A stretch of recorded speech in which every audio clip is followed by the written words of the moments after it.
Hello दर्शकवृन्द, good morning. यो बराह क्षेत्र नगरपालिका वार्ड नम्बर 7 हो। यो कलपतबाट यो सानो पुल छ, यता चाहिँ यो 2 नम्बर वार्ड पर्छ। यो गहने खोला हो।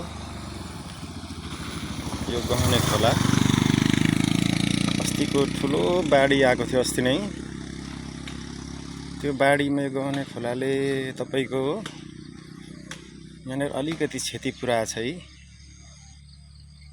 यो जाली ढुङ्गा भरेर जाली बगाएर लगेको छ है। यो बाटो पनि यहाँ काटेको छ,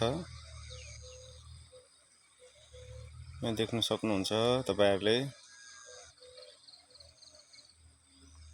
स्थानीय सरकारको ध्यान जाओस् चाँडै। ठुलो क्षति गरेछ है।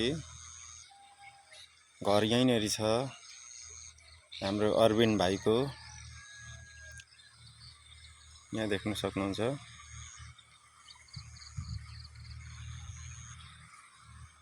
यहाँ चाहिँ जाली भर्नुपर्ने अवस्था देखिन्छ।